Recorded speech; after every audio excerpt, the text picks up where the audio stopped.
Au nom du Père et du Fils et du Saint-Esprit, ainsi soit-il. Chers fidèles, jeudi prochain, 30 avril, nous fêterons Sainte Catherine de Sienne. Elle est la patronne de l'Italie avec Saint François d'Assise et elle est aussi la patronne du tiers-ordre dominicain. C'est l'une des plus grandes saintes de l'Église. Catherine est née à Sienne, en Italie, en 1347. C'est l'époque de la Renaissance, une époque très troublée, où les hommes, regardant en arrière vers l'Antiquité païenne, se sentiront pris d'une admiration sans réserve pour ces temps, finalement, où notre Seigneur ne régnait pas.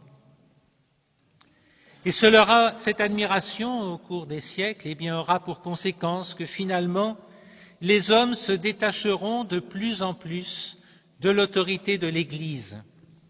Cela conduira au protestantisme, puis à la Révolution, au communisme et aux temps actuels. Ici, il faudrait lire le livre de Monseigneur de Lassus sur la conjuration antichrétienne. À la naissance de Catherine, les papes sont en exil à Avignon depuis déjà 50 ans. En Italie, les villes se font la guerre, Florence, Pise, Sienne. Dans chaque cité, ce sont des luttes sanglantes entre les familles. Les parents de Catherine sont teinturiers. Sa mère, Monna Lapa, aura 25 enfants. Catherine est le 23e. Dès les premières années, Sainte Catherine se fait remarquer par sa gentillesse, sa docilité, sa piété. C'est que Dieu a un plan spécial sur elle et il ne va pas tarder à intervenir. Elle n'a que 6 ans. Sortant de la maison de sa sœur avec son petit frère Stefano, elle voit au-dessus de l'église des Dominicains notre Seigneur Jésus-Christ, revêtu des habits pontificaux avec la tiare, en train de la bénir. Notre Seigneur voulait lui signifier par là qu'elle consacrerait sa vie au service de la papauté par l'intermédiaire de l'ordre dominicain. Évidemment, pour une telle mission, il fallait qu'elle grandisse, non seulement en âge, elle n'avait que 6 ans, mais surtout spirituellement. Comme le dit notre Seigneur, pour porter du fruit, le grain de blé doit mourir en terre. Notre Seigneur mettra 21 ans pour préparer Catherine à sa mission. Il lui fera franchir successivement les grandes étapes de la vie spirituelle telles qu'elles sont indiquées par les auteurs, la vie purgative, la vie illuminative et la vie unitive. Retenons déjà pour nous que la vie chrétienne doit être considérée comme une progression, une croissance dans la connaissance et l'amour de notre Seigneur jusqu'à aller à l'union de volonté. Bien sûr, nous ne pouvons imiter Catherine de Sienne dans ses grâces exceptionnelles qui lui ont été données pour la mission exceptionnelle qui a été la sienne. Mais nous pouvons imiter Sainte Catherine de Sienne dans ce qui est commun à tout baptisé. Et à ce propos, dans la vie des saints, lorsqu'on lit une vie de saint, il faut bien distinguer d'une part ce qui est praticable par tous et qui fait partie de l'essence de la sainteté chrétienne, et d'autre part les phénomènes extraordinaires, des charismes exceptionnels qui ne font pas partie en soi de la sainteté chrétienne et qui ont été donnés à ces saints pour la mission spéciale qu'ils ont eue et qui n'est pas la nôtre, et c'est pour cela que nous n'avons pas ces charismes, bien sûr. La première étape de la vie spirituelle s'appelle la vie purgative. C'est une étape où l'âme est surtout préoccupée d'elle-même. Son premier souci est d'éviter le péché, spécialement le péché grave. Dans cette étape, l'âme comprend l'importance de l'esprit de sacrifice, de l'esprit de pénitence, pour rester en état de grâce. Chez Catherine, cette étape aura une dimension exceptionnelle. Dès sa vision du Christ au-dessus de l'Église des Dominicains, bouleversée bien sûr par cette vision, à l'âge de 6 ans, Catherine se mettra à jeûner, à se priver de viande, à chercher la solitude pour prier. Et à partir de l'âge de 7 ans, elle se donnera même des disciplines sanglantes pour imiter Saint Dominique. Évidemment, sa mère va s'en émouvoir, ce qui est tout à fait compréhensible. Ce qui est moins compréhensible, ce qui est blâmable chez une mère, c'est d'entraîner sa fille dans la mondanité. Et c'est ce que fera la mère de Catherine qui, au lieu de canaliser sa générosité, eh bien, va la détourner de la pénitence totalement. Elle le fera par l'intermédiaire de sa fille aînée, très superficielle. Et voilà Catherine qui va devenir coquette, qui va passer beaucoup de temps à s'occuper d'elle-même et qui va tomber dans la tiédeur. Et cela durera jusqu'à l'âge de 15 ans. Lorsqu'elle aura 15 ans, sa sœur aînée mourra et finalement cette parenthèse de tiédeur va se fermer définitivement.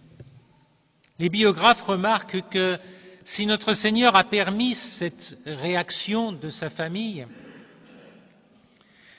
c'est sans doute pour éviter à Catherine, dans sa générosité excessive, imprudente, eh bien, de se détruire la santé alors qu'elle était si jeune. Mais sa sœur étant morte, eh bien, Catherine reprendra sa vie austère, ce qui de nouveau va inquiéter ses parents, qui entreprennent alors de la marier. Ce n'est pas un mal, bien sûr, en soi. Cependant, Catherine avait déjà donné tout son cœur à notre Seigneur. Elle avait fait le vœu de virginité. Elle essaya de l'expliquer à ses parents, mais ce fut en vain. Et devant la résistance de leur fille, ils commirent une nouvelle faute que ne doivent pas commettre les parents, c'est-à-dire d'essayer de s'opposer à la vocation de leur enfant. Pour l'y faire renoncer, ils vont essayer de l'humilier de toute manière. Ils congédient la servante de la maison et y mettent Catherine à sa place, l'obligeant à remplir le rôle de servante et l'humiliant par toutes sortes de brimades. Mais loin de se braquer, de se révolter, Catherine réagit surnaturellement, elle se dévoue avec une charité sans limite auprès de tout le monde. Finalement, ce sont les parents qui sont vaincus, ils comprennent que le bon Dieu est derrière cela et ils n'osent plus s'opposer à sa vocation. Le père de Catherine lui permet même de s'installer un petit ermitage dans le sous-sol de la maison, on le visite encore. Catherine aimait aussi prier à l'église des Dominicains. Et c'est là, à l'âge de 17 ans, qu'elle reçoit l'habit du tiers-ordre. Les tertiaires sont des laïcs qui continuent à vivre dans le monde, mais en essayant de vivre une vie de plus grande perfection sous la conduite d'un ordre religieux. Et à cette époque, les tertiaires pouvaient porter un habit religieux en public, les tertiaires laïcs. L'entrée dans le tiers-ordre dominicain va correspondre, pour Catherine, à l'entrée dans ce que l'on appelle la voie illuminative. D'où vient ce nom ? Eh bien, du fait que l'âme étant affermie contre les tentations et contre le péché par l'esprit de sacrifice, elle peut se donner davantage à notre Seigneur et recevoir ses lumières. Il faut bien comprendre ici deux choses. Premièrement, la vie chrétienne ne consiste pas essentiellement à combattre contre le péché. La vie chrétienne, essentiellement, cela consiste à être attiré par quelqu'un, notre Seigneur Jésus-Christ. Et dans la mesure où il nous attire, on cherche à le connaître davantage par la lecture des évangiles, en écoutant des prédications, des conférences, en étudiant la doctrine qui n'est que l'enseignement de notre Seigneur lui-même transmis par son Église. Et cette connaissance fait aimer de plus en plus notre Seigneur et l'on veut alors passer du temps avec lui dans la prière. Deuxième chose importante à comprendre aussi, ces différentes étapes sont imbriquées. C'est dès le début de la vie chrétienne, tout en luttant contre le péché pour essayer de sortir de l'habitude de pécher si l'on en a, eh bien que l'on doit essayer de connaître, de mieux connaître et d'aimer notre Seigneur Jésus-Christ. Et c'est cela d'ailleurs qui aidera puissamment, surtout, à sortir du péché et à ne plus en avoir envie. Et en même temps, lorsque la lutte contre le péché n'est plus le souci principal, il ne faut pas abandonner la vie de sacrifice et de pénitence. Étant donné que notre nature est blessée et que nous sommes si faibles, nous retomberions bien vite. Cette vie-là, il faut la continuer jusqu'à notre mort. Chez Catherine, sainte exceptionnelle, évidemment, cette vie illuminative sera marquée par des grâces exceptionnelles. Notre Seigneur lui-même lui apparaît. Il vient l'enseigner dans son ermitage. Lorsqu'elle récite le bréviaire dans l'église des Dominicains en marchant, notre Seigneur apparaît soudain à côté d'elle pour réciter le bréviaire avec elle. Ces grâces exceptionnelles suscitèrent en même temps des assauts proportionnés de l'enfer. Il ne faut pas croire que pour les saints, la vie est facile. Ainsi, une fois, Catherine fut obsédée de pensées impures, de toutes sortes d'imaginations impures qui arrivaient avec toutes sortes de démons autour d'elle. Cela dura pendant plusieurs jours. Elle n'en pouvait plus jusqu'à ce qu'elle eût l'inspiration de crier le mot de Jésus. Et à ce moment-là, une fuite éperdue de tous les démons et elle retrouva la paix. Alors notre Seigneur lui apparut et Catherine lui dit « Mais Seigneur, où étiez-vous pendant ces jours? Pourquoi m'avez-vous laissé seule avec tous ces démons ?» Et notre Seigneur lui répondit « Mais j'étais là, Catherine, j'étais au fond de ton cœur et c'est parce que j'étais au fond de ton cœur que tu n'as pas consenti à ces tentations. » Quel exemple, nous aussi, pour les tentations. Tout chrétien, même un bon chrétien, peut avoir des tentations et des tentations violentes. Mais dans ces moments-là, il faut s'enfuir et crier notre Seigneur Jésus-Christ, crier vers lui.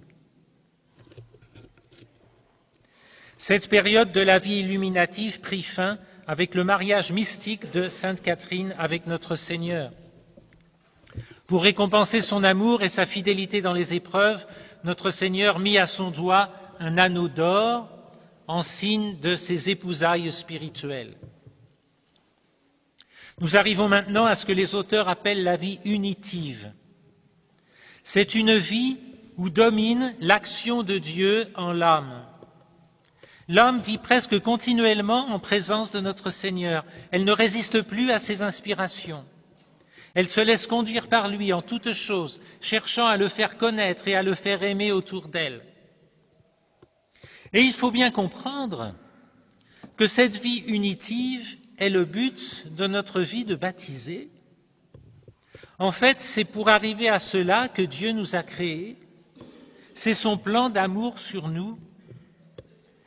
Et si nous n'avons pas réussi à y arriver sur cette terre, ce seront les purifications du purgatoire qui nous conduiront à cet état et nous permettront alors de rentrer dans le ciel. Les auteurs font remarquer qu'il y a peu d'âmes, en fait, qui arrivent à cette vie unitive, pour deux raisons. D'abord, par un manque de générosité pour notre Seigneur. Nous sommes trop préoccupés de nous-mêmes, nous ne sommes pas assez renoncés. Et puis aussi par manque de docilité à l'égard du bon Dieu. Parce que dans la vie chrétienne, il n'y a pas seulement nos efforts, il y a surtout l'action de Dieu en nous. Notre Seigneur a comparé son Père à un vigneron qui taille sa vigne pour qu'elle porte davantage de fruits. Et son Père taille la vigne à toutes les étapes de la vie spirituelle. C'est parce que notre Seigneur nous aime qu'il ne permet pas que nous ayons toujours des consolations sensibles dans la prière, parce qu'il veut nous élever un peu plus haut à une vie de foi.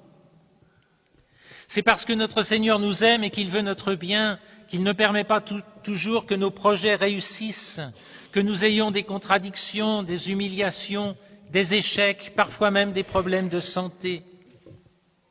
Nous sommes tellement orgueilleux, tellement égoïstes, que si le bon Dieu nous accordait tout ce que nous désirons, eh bien nous finirions par nous perdre. Nous deviendrions terriblement orgueilleux comme le démon et nous nous perdrions. Mais hélas, quand le bon maître essaye de tailler sa vigne, eh bien nous nous raidissons, nous nous braquons, nous réagissons trop naturellement devant toutes ces épreuves, ces difficultés. Alors nous perdons beaucoup de grâce et nous stagnons dans la tiédeur. Le rameau ne s'est pas laissé tailler, alors il portera moins de fruits. Alors bien sûr, même si l'on n'est pas dans cette vie unitive où l'âme vit presque continuellement en présence de notre Seigneur, cela ne veut pas dire que nous ne pensons jamais à la présence de notre Seigneur, bien sûr, mais comme ce n'est pas une pensée quasi permanente, on ne peut pas dire qu'on est dans la vie unitive, même si l'on reste uni par la grâce, bien sûr, par la grâce sanctifiante, et par la pensée, un certain nombre de fois dans la journée, à notre Seigneur. Pour Catherine, eh bien, Dieu le Père taillera avec énergie la vigne. Nous avons parlé des humiliations qu'elle a endurées dans sa famille pendant un certain nombre d'années. Et puis enfin, quand elle a pu s'installer son petit ermitage et qu'elle a eu des années de solitude, au bout d'un certain temps, notre Seigneur, pour éprouver, lui a demandé de sortir de cette solitude chérie et d'aller aider tout le monde dans la maison. Et c'était une grande maison avec plus de 20 frères et sœurs, avec cet atelier de teinturerie, tous les artisans qui étaient là, tout le travail. Notre Seigneur a demandé aussi à Catherine de sortir en ville pour aller visiter les pauvres, leur porter de la nourriture, les réconforter, d'aller à l'hôpital pour soigner les malades les plus repoussants. Catherine ira jusqu'aux limites de l'héroïsme à l'hôpital. Ainsi, elle se laissait faire en tout par notre Seigneur, quoi qu'il lui demande. Elle était donc prête, maintenant, pour la grande mission, parce qu'il allait falloir qu'elle soit vraiment un instrument extrêmement docile et parfait. Mais avant, notre Seigneur lui donnera encore 2 grâces exceptionnelles. D'abord, il échangea son cœur avec elle, pour lui indiquer que maintenant, et lui montrer sa satisfaction, que le cœur de Catherine, c'était maintenant le cœur de Jésus. Et puis, il lui donnera la grâce des stigmates invisibles, pour lui montrer que pour travailler afin de réformer l'Église et la chrétienté, il allait falloir qu'elle soit configurée à sa passion. Quelle mission incroyable, en effet, pour une jeune vierge de 20 ans, réformer l'Église et la chrétienté. C'est Dieu qui agira à travers elle, se servant de ce si faible instrument pour humilier l'orgueil de la Renaissance. Évidemment, il est impossible de rentrer en détail dans toute la vie apostolique de Sainte Catherine de Sienne, tellement elle est chargée. Cette vie se développera successivement sur 3 plans. D'abord Sienne, sa ville, qu'elle convertira. Ensuite l'Italie, qu'elle pacifiera. Enfin l'Église, et elle ramènera la papauté d'Avignon à Rome. D'abord Sienne. Notre Seigneur amène à Catherine les âmes les plus généreuses de la ville. Commencez une vie nouvelle, leur dit-elle. Ayez la certitude que vos péchés s'évanouiront dans le feu de l'amour. Autour d'elle, c'est toute une famille de disciples qui se constitue. Parmi eux, des membres parmi les plus illustres de la ville. Il y a des conversions spectaculaires. Sienne, qui était déchirée par les luttes sanglantes, se convertit. Maintenant, c'est l'Italie qui l'appelle. Sainte Catherine va parcourir les villes, ces villes qui combattaient entre elles, qui étaient révoltées contre les papes. Les conversions se multiplient à tel point que l'ordre dominicain est obligé d'adjoindre à Catherine toute une troupe de confesseurs qui l'accompagnent dans ses pérégrinations. Et puis c'est Avignon. Sur le trône de Pierre se trouve le pape Grégoire XI, cet ancien prieur de l'Aé aux Bonshommes à Avrier, qui résidait dans le prieuré, là où se trouve le foyer Saint-Thomas. Sainte Catherine, à Avignon, confère avec les cardinaux dont beaucoup vivent dans le péché. Elle tient tête à tous avec une force surhumaine, surtout quand elle dit « je veux », au nom de Dieu, bien sûr. Au pape, elle fait des remontrances respectueuses, mais très fermes, et elle finit par le convaincre de réformer l'Église et de retourner à Rome. Alors, disent les auteurs, un soir de janvier 1377, dans Rome en fête, sous les fleurs et les acclamations, la blanche mule du pape, conduite par une vierge de 30 ans, fait sonner ses sabots sur les pavés de la place Saint-Pierre, illuminée de 1000 flambeaux. Tout est-il fini? Non. Le pape est à peine revenu à Rome que de nouveau Florence et Sienne se soulèvent contre lui. Alors il faut repartir, négocier, menacer. Grégoire XI étant mort, une terrible crise éclate avec son successeur Urbain VI. C'est le grand schisme qui commence. Alors Catherine soutient de toutes ses forces le pape de Rome. Chaque matin, après la messe, elle réunit ses secrétaires. Elle dicte des lettres pour les palais des princes, des cardinaux, des rois. En même temps, elle supplie notre Seigneur de la faire mourir martyre si cela suffit pour sauver l'Église. Elle voulait prendre sur elle tous les péchés qui souillaient la chrétienté et l'Église. Elle n'a plus que la peau et les os, elle ne supporte plus aucune nourriture. Et elle mourra d'épuisement pour l'Église le 29 avril 1380 à l'âge de 33 ans. On a comparé Sainte Catherine de Sienne avec Sainte Jeanne d'Arc. Toutes deux ont été suscitées par le ciel pour rétablir l'ordre divin des choses renversé par les hommes, l'une dans l'ordre spirituel, l'autre dans l'ordre temporel. Sainte Catherine de Sienne est envoyée pour réinstaller le pape à Rome, lui faire réformer l'Église et lui redonner son autorité sur la chrétienté. Jeanne est envoyée pour faire sacrer le roi à Reims et pour rappeler au monde que les chefs temporels doivent être les lieutenants du Christ, roi des nations.